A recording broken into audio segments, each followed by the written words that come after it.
একজন কবি সাহিত্যিক তৈরি করার ক্ষমতা নেই। আছে কি? পৃথিবীর যে কোনো রাষ্ট্রের যে কোনো রাজনৈতিক দল একজন কবি সাহিত্যিক তৈরি করার ক্ষমতা আছে? দেখার থাকলে ক্ষমতা নেই। অনেক কবি সাহিত্যিক দেখবেন ওদের দুগুলা মানে দুগুলো খবর নেই।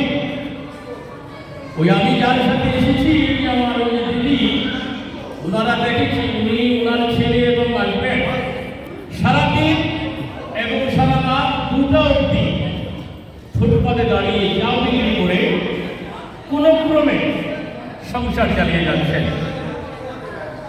তো কবি সাহিত্যিক তৈরি হয় তার আধ্যাত্মিক সাধনায়, যে আপনার টাকার জোর আছে, রাজনৈতিক জোর আছে, পৃথিবীর যে কোনো দেশ আপনি কবি সাহিত্যিক হয়ে যাবেন অসম্ভব। পৃথিবীতে অনেক ডিগ্রি উপার্জনের জন্য অনেক স্কুল, অনেক ইউনিভার্সিটি আছে, অনেক ডাক্তার হওয়ার জন্য আমাদের ভারতবর্ষ থেকে বাংলাদেশে আছে মেডিকেল পড়ার জন্য, বাংলাদেশ থেকে চিকিৎসার জন্য মেডিকেল পড়ার জন্য পৃথিবীতে বিভিন্ন দেশে যাচ্ছে।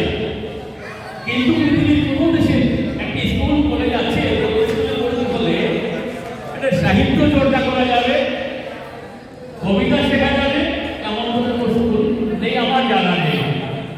তো এটা অবশ্যই একটা আধ্যাত্মিকতার বিষয়। কবি সাহিত্যে মানে বেশি আমি দেখেছি যারা মানে যারা খেটে যাওয়া মানুষ। আমরা অবশ্যই বাংলাদেশ আমার বাপ দাদার জন্য আমার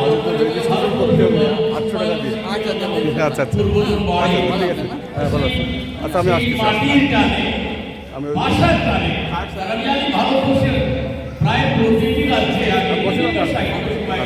করি।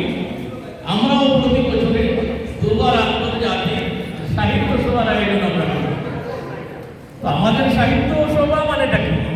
এখানে জাতি, ধর্ম, বর্ণ নির্বিশেষে সবাই যেখানে আসছে এমন একটা মহৎ জায়গা, এমন একটা প্ল্যাটফর্ম, বিভিন্ন রাজনৈতিক পার্টি, বিভিন্ন ধর্মীয় পার্টি মানে ধর্মীয় অনুষ্ঠান যখন হয় তো যে ধর্মের অনুষ্ঠান হবে সেই ধর্মের লোকজনই ওখানে যাবে।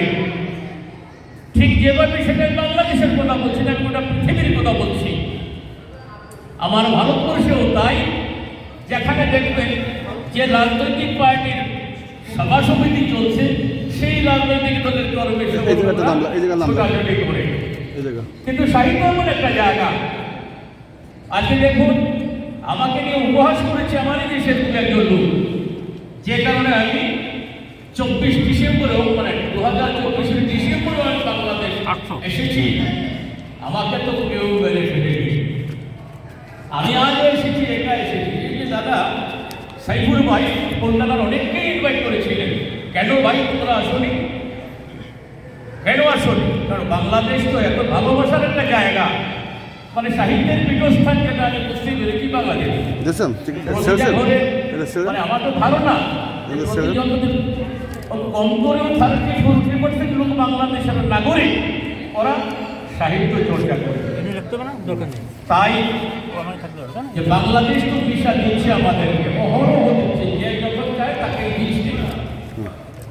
আমার পুরনো বিষয় ছিল আমি 6 মাস বাকি রয়েছে, 6 মাসের মধ্যে আমি এত কষ্ট করে এসেছি, অনেক কষ্ট করেছি একমাত্র এই সাহিত্যের টানে এবং আপনাদেরকে ভালোবাসা নেওয়ার জন্য, দেওয়ার জন্য। শান্তি সবার উপরে, মানুষ সত্য তাহার উপরে নাই, সবার উপরে শান্তি বর্ষিত হোক, ভারত বাংলাদেশ মৈত্রী সুদৃঢ় হোক।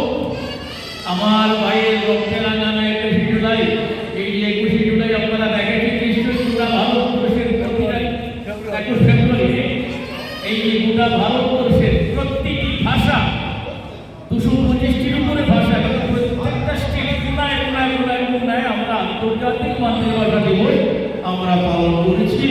সেগুলো নেট খুলে পাওয়া যাবে। এখানে জাতপাত নেই, আমরা আন্তর্জাতিক ভাষায় বাংলাদেশের মাধ্যমে পেয়েছি। সেই বাংলাদেশের যে 30 লাখ জনতা স্বাধীনতার নামে